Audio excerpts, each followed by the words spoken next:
Naxçıvan Dövlət Universitetində ümumilli lider Heydər Əliyevin anadan olmasının 103-cü il dönümünə həsr olunmuş tədbir təşkil olunub.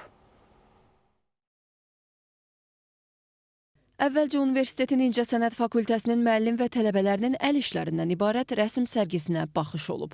Sərgidə ümumilli lider Heydər Əliyevin həyat və fəaliyyətini əks etdirən müxtəlif rəsm əsərləri nümayiş edilib. Universitetin rektoru Elbrus İsayev çıxışında Ulu Öndərin həm Sovet dövründə, həm də müstəqillik illərində ölkəyə rəhbərlik etdiyi mərhələlərin Azərbaycanın inkişafında mühüm dönüş nöqtəsi olduğunu bildirib.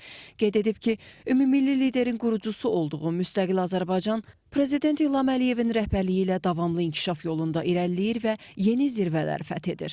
O da vurğulanıb ki, uzun illər həm iqtisadi, siyasi, hərbi, həm də diplomatik sahədə həyata keçirilən məqsədyönlü siyasət nəticəsində Azərbaycan ərazi bütövlüyünü və suverenliyini bərpa edib.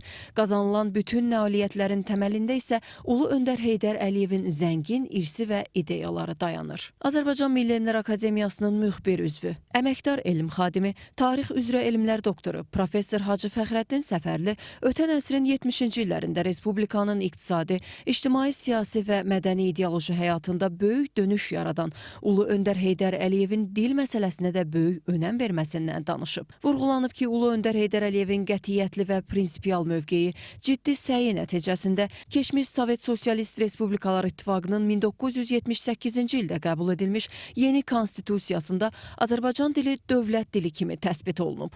O zamanki reallıq belə bir qərarın qəbulu xalqımız üçün kifayət qədər ciddi bir hadisə idi. Azərbaycan Tələbə Gənclər Təşkilatları İttifaqının sədri Rəşad Zeynalov çıxışında Ulu Öndər Heydər Əliyevin ölkədə gənclərin inkişafı, onların fəal və vətənpərvər ruhda yetişdirilməsi istiqamətində həyata keçirilən məqsədyönlü dövlət siyasətinin əhəmiyyətini vurğulayıb.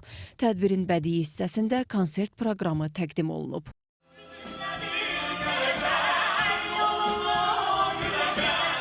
Badəm Əliyeva, Akşin Məhərrəmov, NTV Xəbər.